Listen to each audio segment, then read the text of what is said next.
Lane Brant, then join us in the pledge. Please stand. Father God, we thank you for this glorious day you've given us. Father, we thank you for all the blessings that you bestow upon us. We thank you for your grace and your mercy. Father, we also want to thank you for looking out for us there in the storm last week.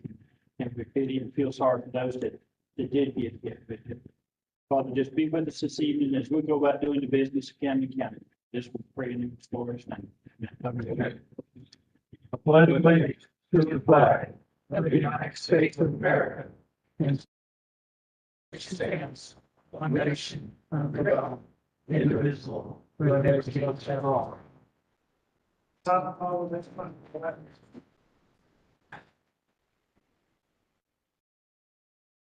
Roll call, Kate. Commissioner Goodman is absent.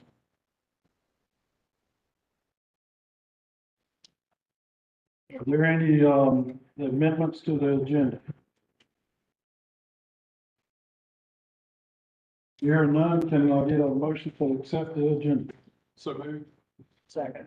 Got a first and second, all in favor? Motion carries.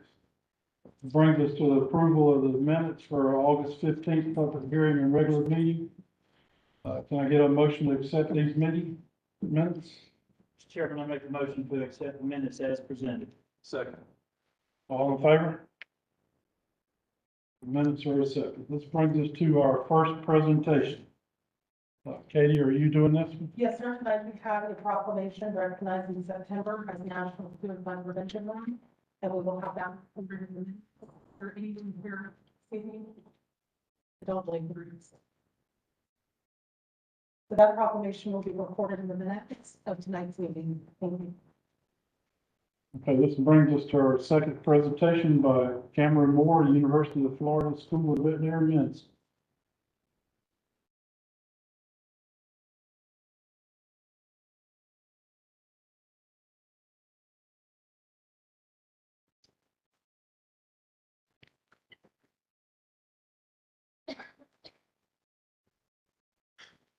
Everyone, I'm Cameron Moore. I'm with the Shelter Medicine Program in the University of Florida.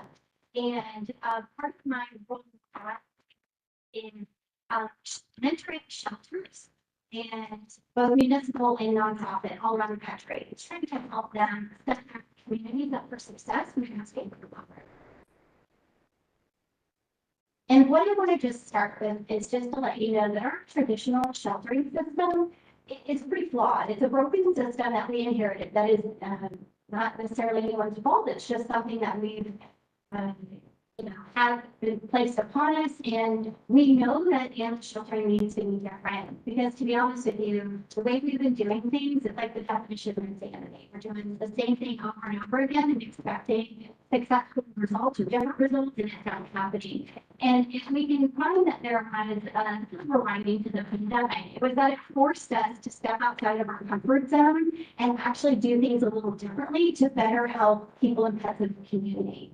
So we know that you are in the middle of some immense change, and we're very, very excited for Camden County for the progress and the path that you're going to. And I do just preface this by saying that when we talk about helping people in the community, we do think that there's going to be a level of euthanasia in our community, and that really should be reserved for much dangerous dogs who are unsafe in the community that are cases that are beyond hope. So that is going to be part of our animal services, but for the most part, we're just going to be doing proactive things to help in our community. And I do want to just, for anyone who's not really familiar with your statistics, and these were provided by the animal services, and the one I focused on was your dogs for 2022, because I know you're moving towards the path of TNR with community cats, and that truly a lot of your community cat issues. And what we're going to be focusing on is helping those dogs that people find in your community that need help with in order to keep them. So here, 370 dogs is the number that we're looking at. But again, with our traditional system in the past, a field services person would go out, they would respond to a complaint, they would pick up an animal, they would take it to the shelter and drop off and hope for the pets. And what we're going to be doing and looking towards who truly needs our help and what help do they need, and reserving our intake for the who definitely need it. So we're just talking about a small number here. And I do want to also just share that we know change is scary, and our human brains always trigger to the negative. So when we talk about change, a lot of times we instantly think that's not going to work here. What if something bad happens? And what I just want to remind you is everything we talk about today is practices that work. We're not asking you to try something wild and crazy. There are tons and tons of communities who have gone before you. So just keep that in mind. We can always put you in touch with anybody to share their experiences and to learn their protocols as well. And if you're not familiar with the human animal support services, this is that grew out of the pandemic shutdown, and animal welfare leaders across the country said, how are we supposed to help our citizens when we have to social distance, when we can't be open to the public? And it really forced us to do things differently, but truly it's the same programs and implementation that we have been trying to get everybody to buy into for the past decade. So sometimes we have to be forced to make change, and in a way that's where Camden's at right now, but we also think this is a great time, positive change, and we're just really excited about what's going to happen. And so some of the simultaneous goals that we have for Camden County is to stay focused on public and animal safety. That's really the mission of animal services. We want to reunify lost pets with their families, if we're doing primarily dogs, because we know 2% of cats are typically going to reunite in our shelter, so we know TNVR is the answer for cats. But also linking community members with access to actual resources and proactively resolving citizen complaints. Those are our simultaneous goals for the department. And all of this has to be based on a foundation of best practices. So again, I sometimes repeat myself here, but our focus is public and animal safety. But we need to make sure that our ordinances are aligned with best practices and not become barriers to life saving. So that's going to be one area that we're going to work with your community to ultimately help you change, but it doesn't mean that change can't happen today. And some of the things that we know just through studies is shortening your stray hold to life outcome is very beneficial to animals, especially dogs. We know people are going to reclaim them in the first 3 days.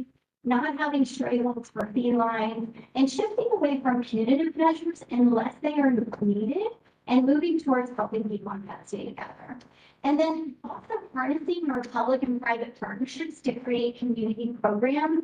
That's where I feel like we've kind of failed in the past because some people feel everything should be handled by the government, and others feel everything should be handled by the nonprofit. And really the magic of it is when we work together. So that's, not everybody has all the resources. So when we partner together, really, we can make more better things happen. And then also we have to strategically think about using our resources and sometimes just think outside of the box. Just because we've never done it before doesn't mean that it's not the right way to go. And it's very important to be transparent and to ask for help when needed. You have a lot of citizens here in this community that really do want to be a part of the solution. They just don't know what we need, right? So we have to just keep that out there in their mind. So the community-minded approach is the way that we want communities to be, and it's something that Camden County is already started doing, and we're just so impressed with all the progress that's been made so far. So when citizens call, the first thing we need to do is triage these calls and figure out what is the best course of action. How do we resolve that constituent's issue? How do we help that pet in the best manner? We want our field officers to be reserved for, again, this public and safety, animal safety issues, bite cases, aggressive dogs. Those should be our immediate concern. Sick and injured, also another factor, but also what we do with those. If we come across an animal who's sick or injured, we need to have partnerships with veteran clinics or rescue groups to help in those situations. And then, of course, cruelty, confiscations, police visits. That's the main responsibility for animal services. But also, we do want to help our citizens. Maybe there's someone who is in a position where they cannot keep their pet at this time. listen, right now, we don't have a shelter to take the animals to, but shelters aren't always the answer. What we found through the ASPCA did a study, 80% of people who surrendered their pet to a shelter didn't actually want to surrender. They just needed help. But we didn't ask them what they needed, and we didn't offer them any solutions. So there are a lot of things that we can do to avoid having animals go into a traditional shelter. So again, we need to be asking people, what do you need to help keep your pet or place your pet directly into another home? So for our field services, again, we want to increase reunification of dogs in the community. We need to retrain our public to think lost instead of stray. If you see a dog running down the street, is it injured? Is it harming anybody? Is it going to be in the path of harm's way itself? Majority of the time, they're not. We also know through several studies, including one that was just published in May of 21, that 7% of dogs who are returned to their owners were found living a mile from their home. So when we take those dogs from like a good community who stops to save them, or saving them, take them out of their neighborhood, take them to a shelter that might be 10 or 15 miles away, right? So in that same study, 42% of these dogs were less than a block from their home. So what we want our field services team to be doing is, if they are out there, and what we want our community to be part of, is the animal injured? No. Does he have tags on him? Yes. Can we encourage our citizens to stop and make that phone call? Maybe they know what a dog is. Maybe they can walk the dog around the neighborhood and ask, hey, does anyone recognize this dog? In my neighborhood, I've had pups walk, end up on my porch. I've called animal control first thing. I take a picture and I post it on Nextdoor. All my nosy neighbors know who everybody is, right? And they know whose house that dog comes from, or they know somebody who knows who that dog is. And a lot of times we're able to, amongst ourselves, solve the issue for that pet by passing a shelter. And since you don't have a shelter right now, there's not a way to magically create one overnight, we need to be doing proactive measures. So also, from the same study, 71% of microchip dogs were able to be reunited with their owner, compared to 39% without chips. So microchipping is a very affordable, proactive thing we can be doing in our community. We can be working with animal services to know where are the high areas of intake, where are the areas where the dogs are roaming. Can we get out there and offer microchips to people? So if I found your dog, I know it's your dog, and I can call you and say, hey, Joe, I've got your dog, and I drop him off at your house, versus thinking, oh, this dog is abandoned or strayed or lost. No, like, he's just not. But when we ask our community for help, they will help, and they answer big time with program again. And then again, back for our community, providing targeted spay neuter assistance is going to be huge. Right now, access to veterinary care is very, very difficult all around the country. We have a national veterinary shortage. We have a lot of veterinarians who are retired. Lot practices are not accepting new patients. So when we say that our citizens need to be responsible, we need to give them a way to actually get the care they need. There's a lot of people that know that their pet needs to be vaccinated, but what they don't know is, how do I find a clinic who will take me, who's taking the patients? So that's where we just need to be a little, resourceful when we work with our collaborative partners to see all these little pieces of the puzzle to help us. And when we're focusing on spay neuter, we want to focus on pets belonging to low-income pet owners, because we already know most people do bring pets with their pet.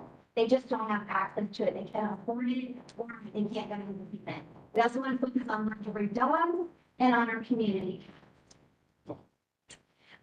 I do want to, here, I'm going to back up for just a quick second. One of the things that your community is already putting in place, which we are very, very excited about, is having resources available on the website. If I'm a citizen and I find a pet, I need a place to go to on the web that tells me, what do I do?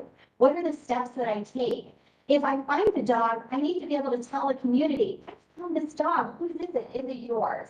So your department here is already doing some amazing work behind the scenes that I know they're going to speak on. But what's really important is asking citizens, if you found a dog that is in your community, for example, hold on to it for 48 hours. We know that you as a citizen have a much higher chance of reuniting that dog with its owner than a shelter would.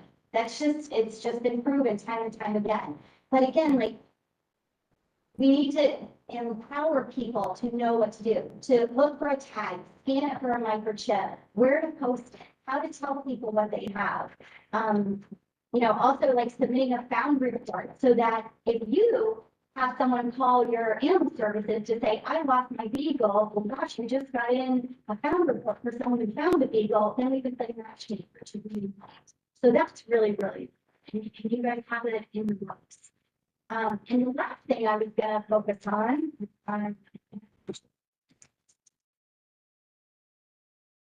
it's just talking about community cat programming. And just to let you know, I do come from Jacksonville, Florida, so we're neighbor to the south. And in 2008, our city decided to embrace a community cat program, also known as TNR or TNVR, track, neuter, vaccinate, return. And basically, in our communities all across the country, cats are out there. They're reproducing. They're really healthy. They're good at reproducing, and we want to stop that process. But we know that this is the solution. And we're very fortunate to have a high volume spay neuter partner in Jacksonville, which is a quick drive away. I wish you had one here right in town, but we are a short drive away, and it was a game changer in our community. Before we did this program in Jacksonville, we had about 13,000 cats coming into our shelter every year, and about 6% were making it out alive. But these cats were healthy, and really all they needed was to be sterilized and vaccinated and put back right back where they came from. So it's a fiscally responsible plan for all communities. It provides sustainable resolution. It provides increased community against rabies, which that is very important. It decreases community cat numbers. It decreases impact on wildlife, if that is a concern. It also decreases community complaints. And boy, don't we want to not hear people complaining, at least not about cats, right? Because there's always going to be complaints about something. But even if you don't like cats, when this program is in place, there's so many more resources available for dogs. It is a win-win for everyone. And I'll tell you, in our community now in Jacksonville, community cats, healthy outdoor cats don't even come into our shelter system. They go straight to the spay neuter clinic. So our community has been trained that that's what you do. If you see a cat and it doesn't have a ear tip, you borrow a trap and you go to the spay neuter. So I'm really excited that that is going to be something community. Kept it short because I know this is a lot of information for a lot of people, but are there any questions? I don't have. How many animals have microchips percentage wise?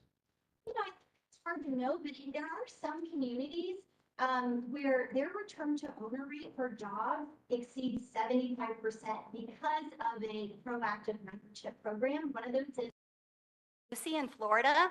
They have one of the highest return to owner rates for dogs that I know of because of that. They make it easy for their citizens to get their animals chipped. And that way, when you do come across an animal that's chipped, you know who it belongs to, or you can trace it back. And what does it cost for the microchip? You can get it for as low as $5. Doesn't it go under the skin?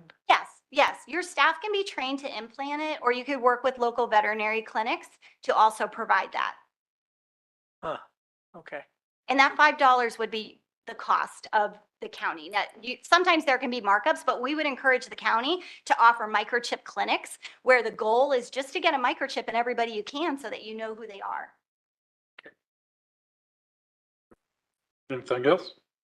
And just to add, thank you, Ms. Moore, first of all, for doing this presentation. We are very thankful that you've come to Camden County, and she's really been guiding us in our new path forward. And just so that the community knows, we are actively, working towards a solution for animal control. We are launching within the next week a new Facebook page called the Camden County Animal Control page. And hopefully tonight it will come up with the TNVR program. In addition to this, we will put out additional resources for dogs and cats that you can look on our webpage that will really help the community in making decisions with their pets. Again, thank you, Ms. Moore. Did you have anything you want to add? Okay. All right. Thank you, commissioners. We appreciate your time. Thank you. Thank you.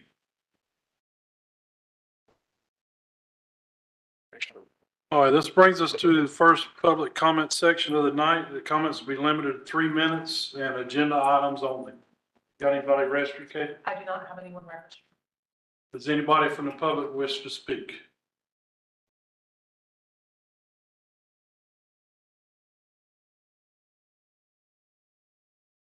Hi, my name is Lisa Bell. I think the TNR program would be great for the cats. I've been hoping for it for a long time, kind of wondering why we didn't have one. So I'm hoping that you will vote to approve that, put it through. Also, I look forward to, I guess, a better relationship right now with all the animals, the rescues, maybe encouraging more rescues to come to the area.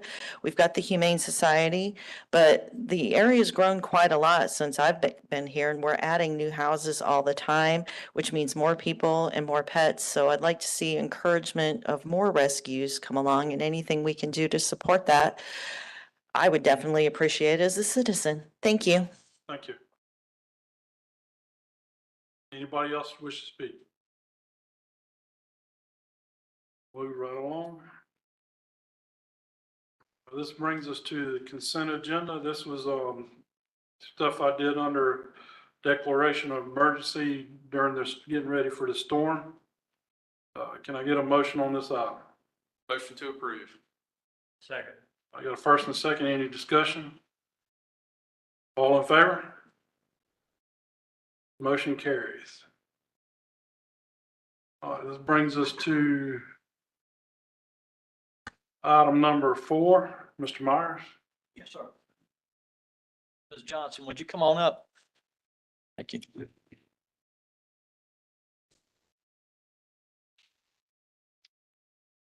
Tonight, Commissioners, we asked for approval of distribution of some of the opioid settlement funds, and Ms. Lisa Johnson is here from the drug court. She's one of the administrators in the Brunswick Judicial Circuit Adult Felony Drug Court.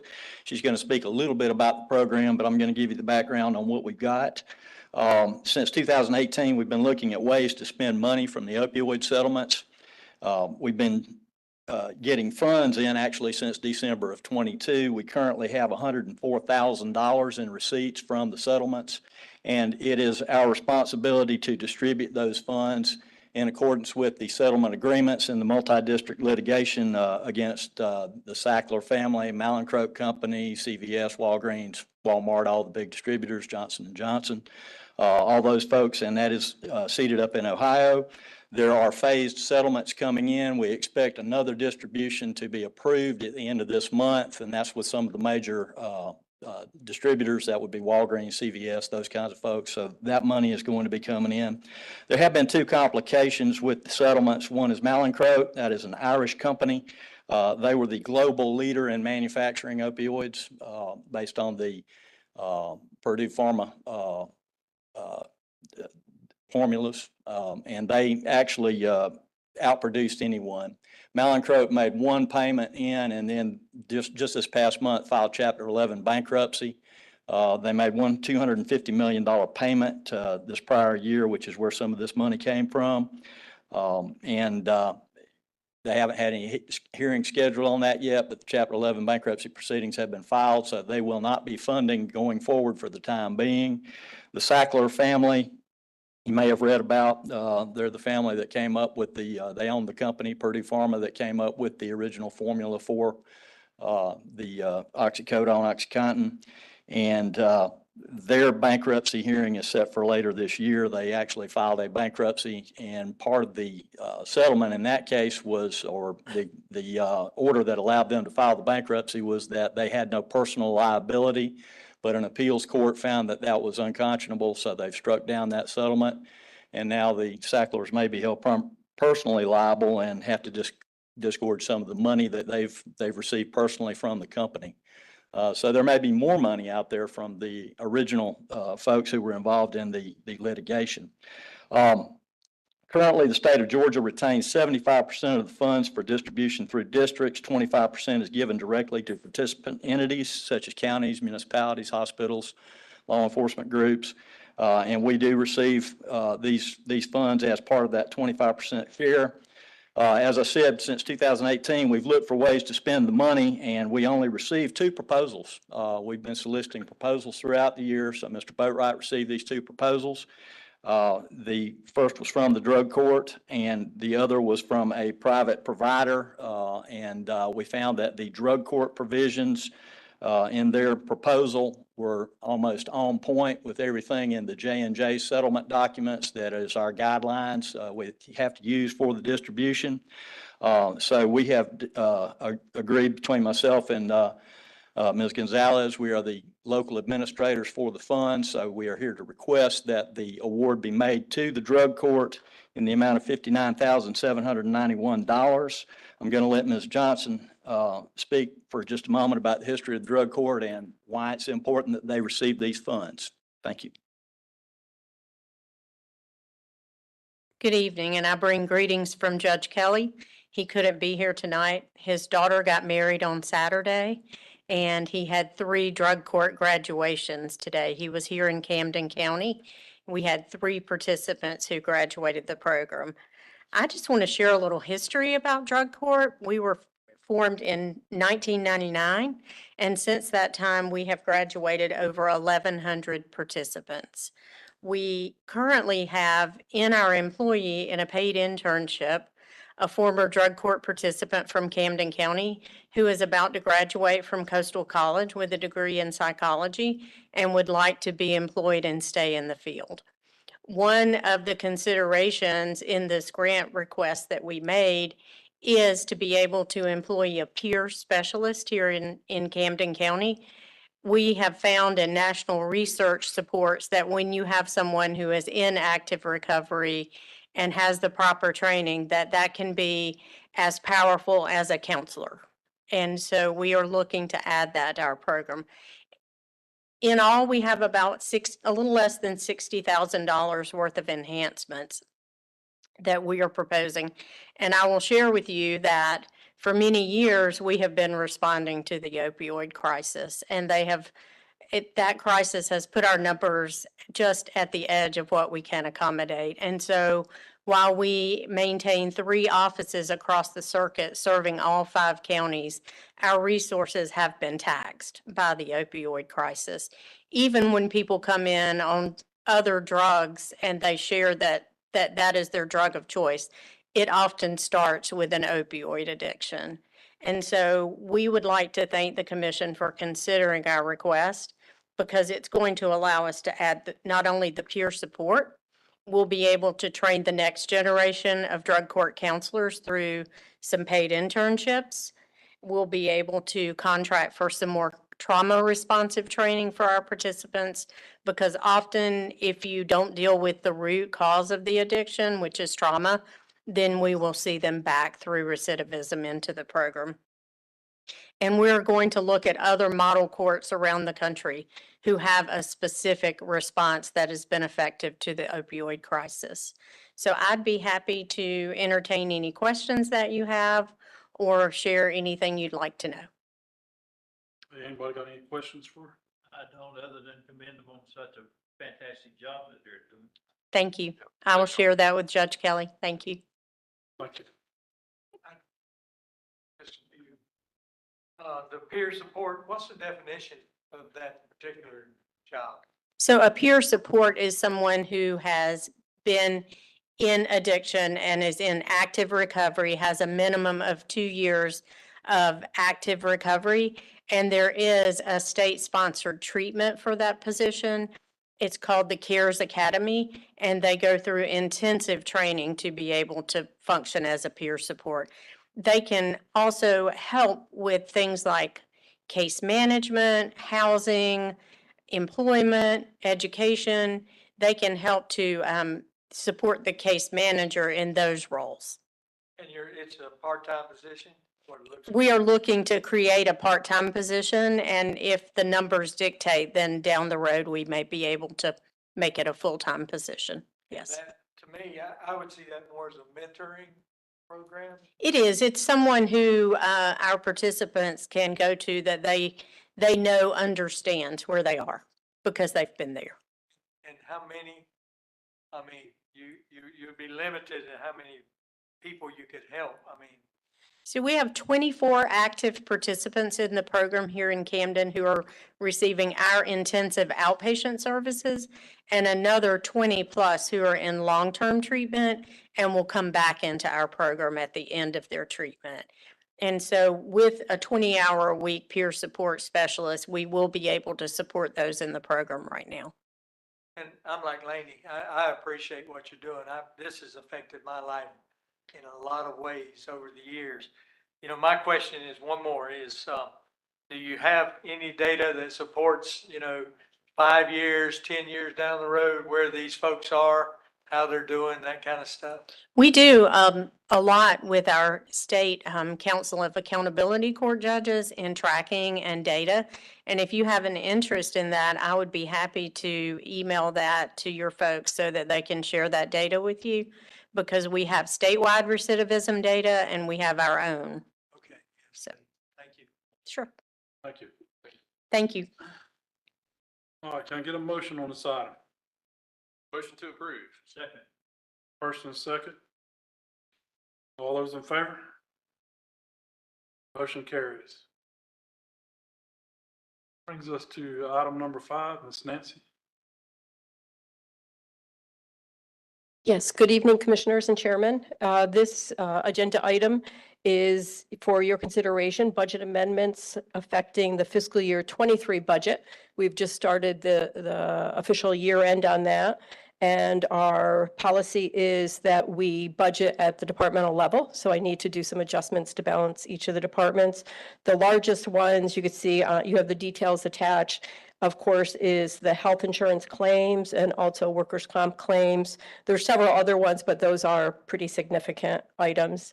But they are balanced with revenue that we have received throughout the year. So we're requesting approval on the adjustments for grant revenue, expenditures, intergovernmental transfers, and other revenue and expenses as necessary. Anybody got any questions for Nancy? Can I get a motion on this item? Motion to approve the budget amendments for the fiscal year 2023 budget. Second. First and second. All in favor? Motion carries. Thank you. And the next agenda item is the same budget amendments for the fiscal year 2024 budgets. And again, it's adjusting rent revenue, expenditures, some intergovernmental transfers, and other revenue and expenses as necessary. And you do have the detail in front of you with your packets. So we're requesting approval.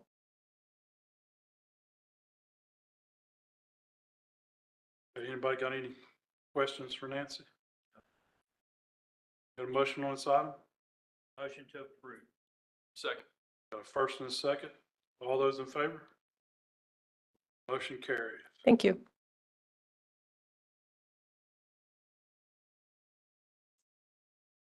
All right, this brings us to item number 7.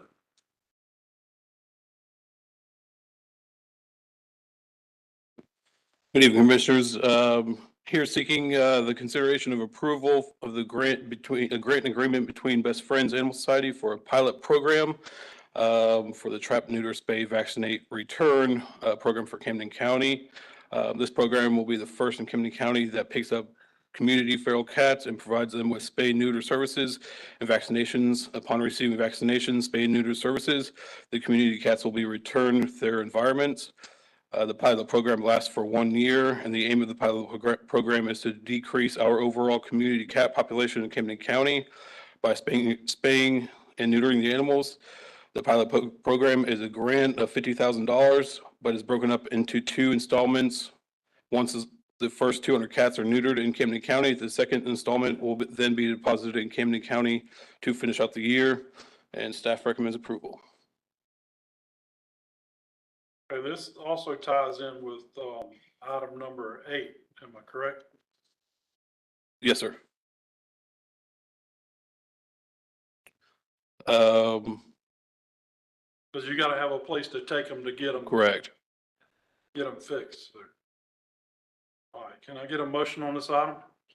Motion to approve. Second. Any more discussion? Any discussion? All those in favor? Motion carries. Thank you. We'll move on to number 8. All right.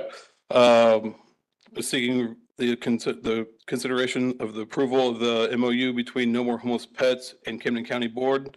Camden County Board elected to establish a pilot TNVR program with First Coast No More Homeless Pets in an effort to manage the community cat population in Camden County. First Coast No More Homeless Pets will be a provider of spay neuter services for the pilot TNVR program. First Coast No More Homeless Pets agrees to provide the following procedures for each community cat brought to them: spay or neuter, rabies vaccination, FVRCP vaccination, and left ear tipping for $45 per community cat. First Coast No More Homeless Pets will perform all procedures aforementioned on the same day that the community cat is admitted to their facility. Camden County Animal Control officers and approved Camden County residents will be able to take and pick up community cats before and after their procedures, and staff recommends approval. And they only take them on certain days. Correct. So we'll need to get that information out if this approves. Can I get a motion on this item? Motion to approve as presented. Second. All right, we got a first and second. Any discussion? All those in favor? Motion carries. Thank you. Brings us to item number 9. Thank you, Mr. Chairman and Commissioners. This item for your consideration tonight, Mike and Nancy are both going to just briefly present to you a presentation, but I do really just want to first thank our staff. We've been in communication with a lot of our public safety staff from fire rescue as well as the sheriff's office, and just our efforts to not only recruit, but also to retain our staff. And I think, this study that we have recently completed with Condrey and Associates will do that. We're very fortunate that we are able to consider these increases. As you'll see tonight, it's some pretty significant increases across the board for all of our first responder positions. And we're just very fortunate to be able to provide this, and look forward to any questions and concerns you may have throughout this presentation. So Mike, I'll turn it over to you. Sure. So, no.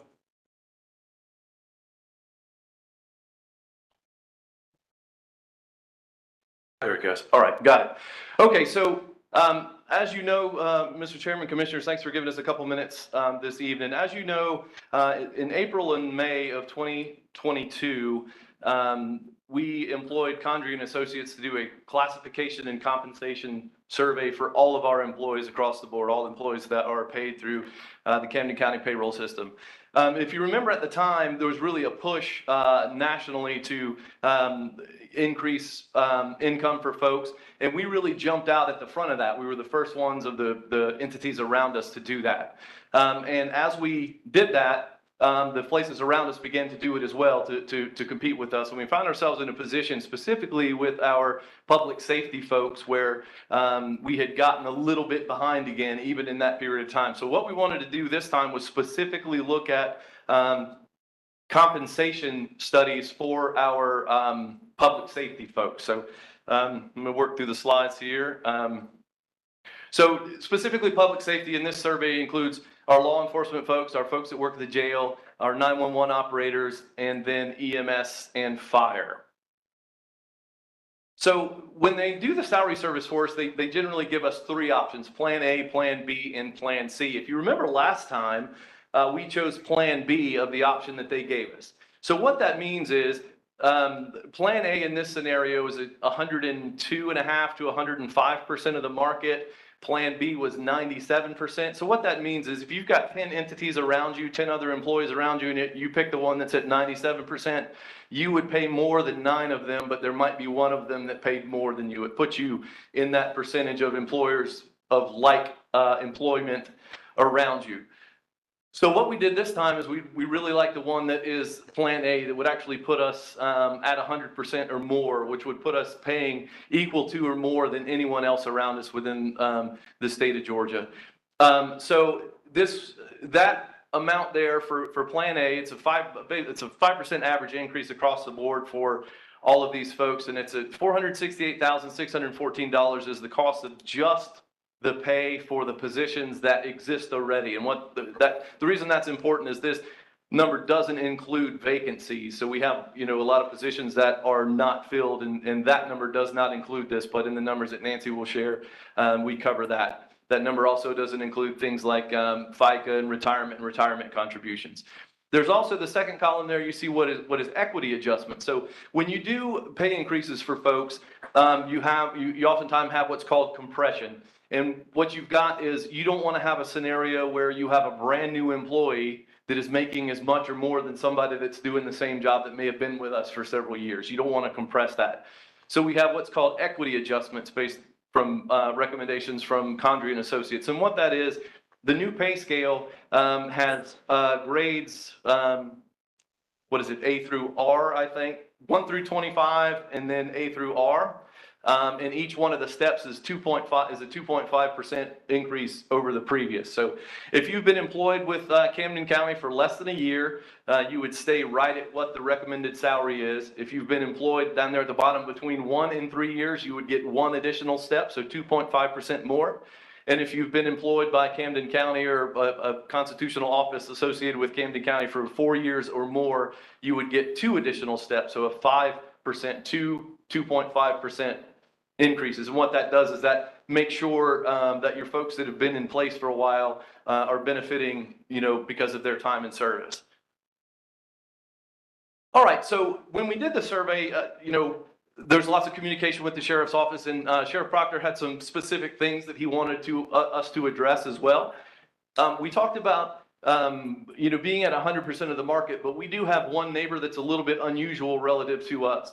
The Glenn County Sheriff's Office was paying their folks just a little bit more than what our salary survey would recommend. And I want to point out the fact that the Glenn County Sheriff's Office is a little bit different than the Camden County Sheriff's Office because they have Glenn County Police. Our law enforcement folks that were performing those same tasks were actually on the level or more. But what he wanted to do was make sure that we were at the level of Glenn County Sheriff's Office, who is the highest one around. This is including Chatham County and Savannah and all of that. We would be above all of that. So he asked for us to move them to that amount. And then he also asked that we put detention officers or correction officers and 911 communications folks on the same pay grade. Historically, the 911 folks were 1 grade below detention officers to start, and he wanted to see what it would look like if we put them on the same level.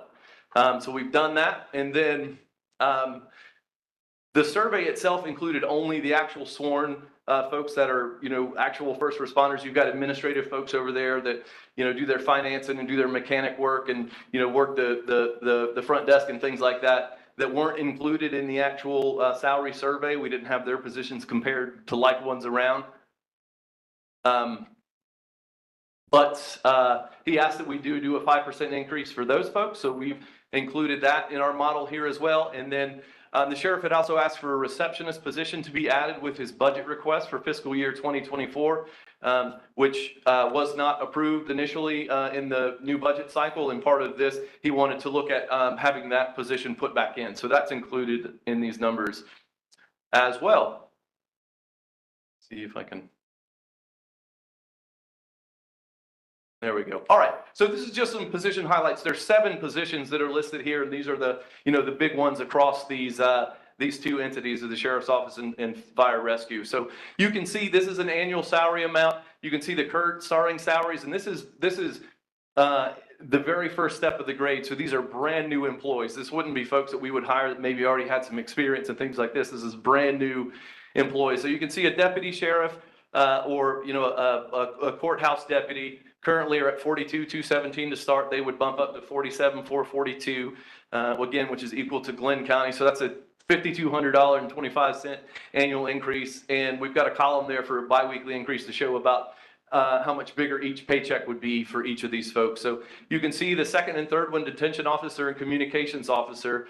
The jailers were at $36,403 to start, and the communications officers were at $35,516, but they will both go to $42,981 to start. So that's putting those 2 jobs on the same level to begin as was requested. So you can see, $6,000 and $7,000 a year pay increases for those folks.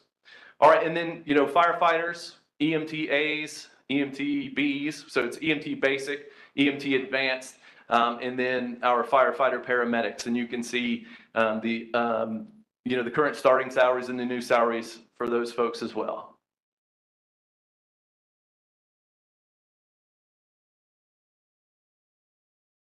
Sorry. There we go. All right, so this is just that same scale. What it's based on, this is what the hourly rates would be. We were looking at annual salaries there before. This is the hourly rate. I want to point out that you're dealing with a couple of different scenarios here. A normal employee that works Monday through Friday, 8 to 5, works 2,080 hours a year. But these folks that at the sheriff's office, they're working 12-hour shifts, so that's 2,184 hours annual. And then EMS and fire, they do the 24 on, 48 off shifts. So they're actually 2,912 hours a year annually. So point is that when you take the annual salary and you divide it, it's different for folks who work 12-hour shifts and folks who work 24-hour shifts every 3 days. So you can see the increases here in the hourly rates, $2 and $3 at minimum across the board.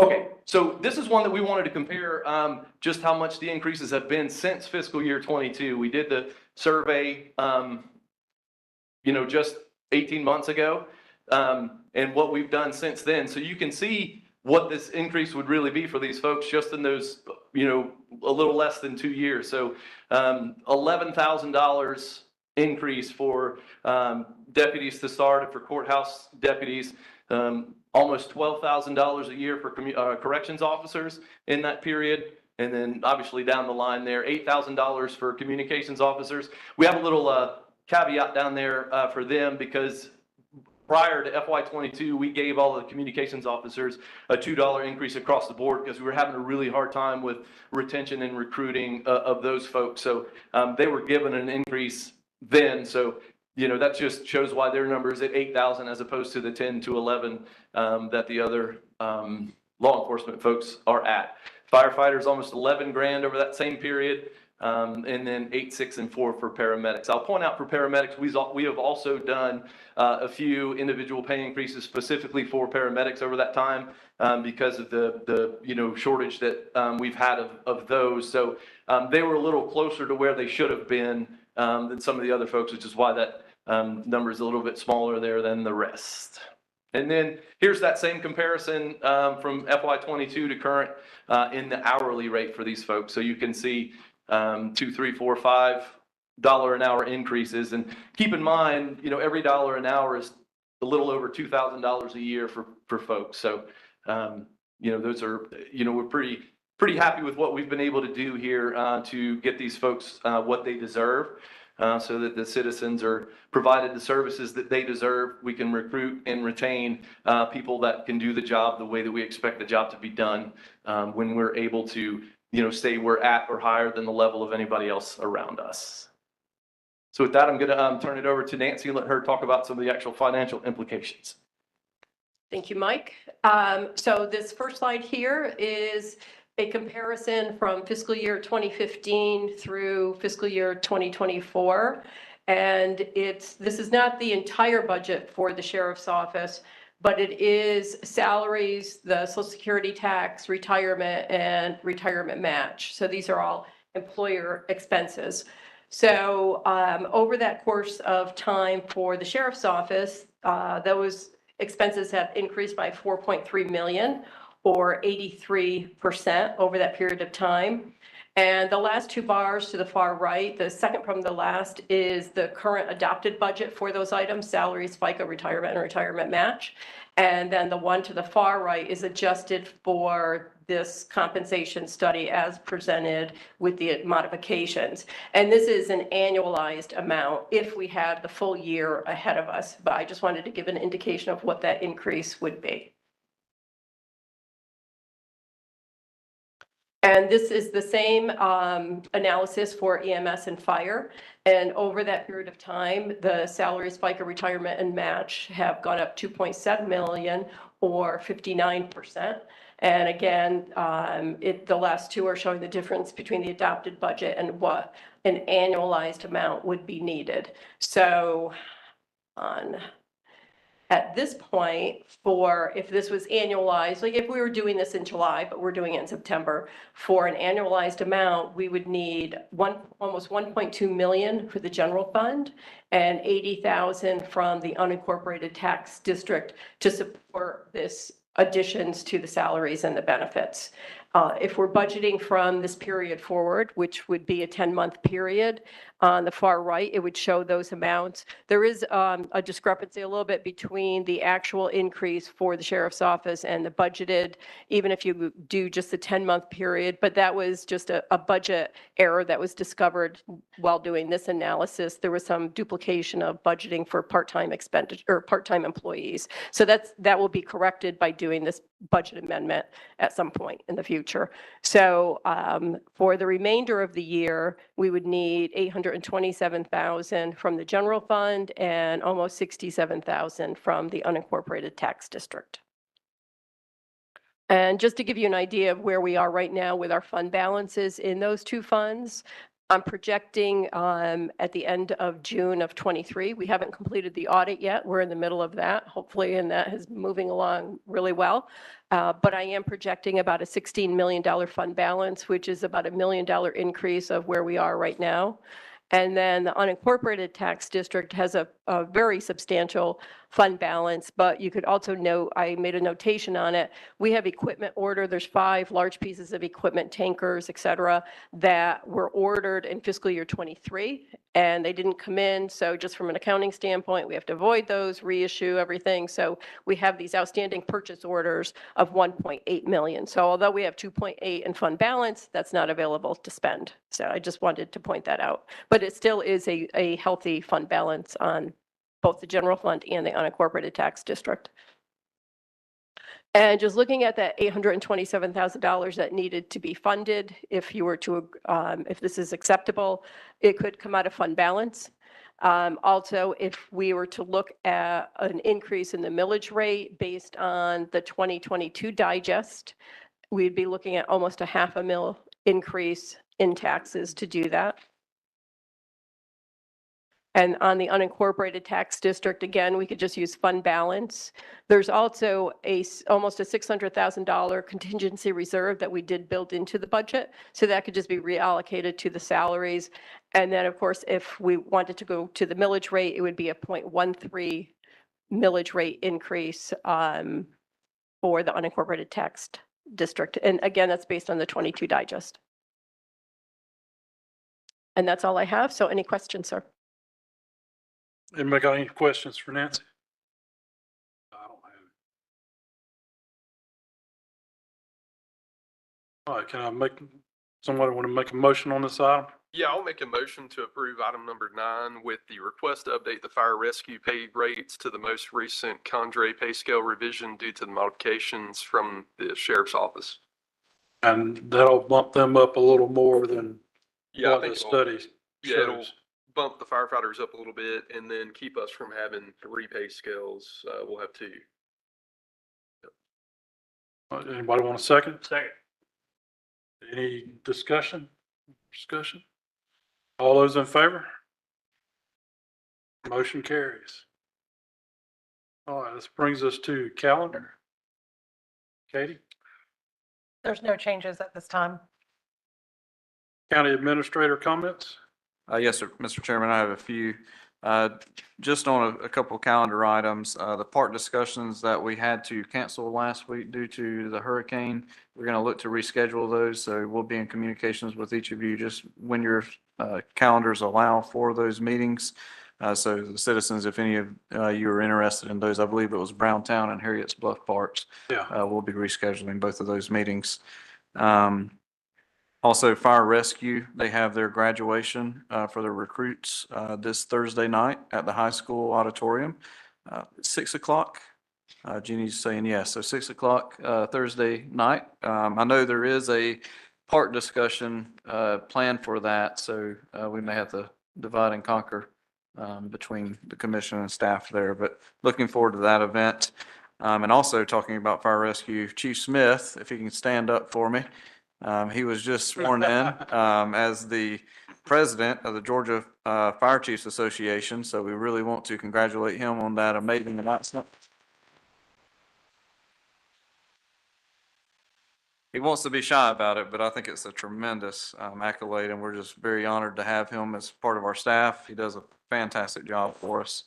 And just moving further, obviously, we are very fortunate and blessed that we did not get the impacts from Hurricane Idalia as we were anticipated to receive. I know if anybody's paid attention to what happened in the coastal side of the Gulf there in Florida, as well as Valdosta and Lowndes County. Lowndes County, I believe, they totally lost power countywide. They literally had to shut down power. I think there's still quite a bit of folks without power. But we're very fortunate. I will say staff did an amazing job getting prepared for this hurricane. And just everybody that we've worked with, the cities, even our state agencies that we were able to work with, the contractors that we had set aside, everything that the staff done to prepare, as well as the board members. We really appreciate y'all's assistance. I know many of y'all were able to come in and out of the EOC and help out staff from time to time. So we're very fortunate of that, and just thank everyone that was a part of that. And it was just a fantastic organization, and I pray that we don't have to do it again, but I'll tell you, our staff does a tremendous job with that. And also part of the hurricane response, Fire Rescue was able to really help out our clinic because we had just ordered a bunch of flu vaccines that were in our refrigeration systems. And because we were worried about loss of power, they were able to move those over to their facility where they have backup generators, all of that. So we were able to continue and make sure all of our vaccines stayed fresh and ready for use. So very, very fortunate to Chief Smith and his team for that. And the clinic's looking at doing flu vaccines pretty soon. So if you need one, get ready to go see them. And that's all I have for this evening. All right, this brings us to our last public comment section of the night. We'll limit it to 3 minutes. Is there any registered speakers? Anybody from the public wish to speak before the board? All right, seeing none, can I get a motion for adjournment? So moved. Second. All in favor? We're adjourned.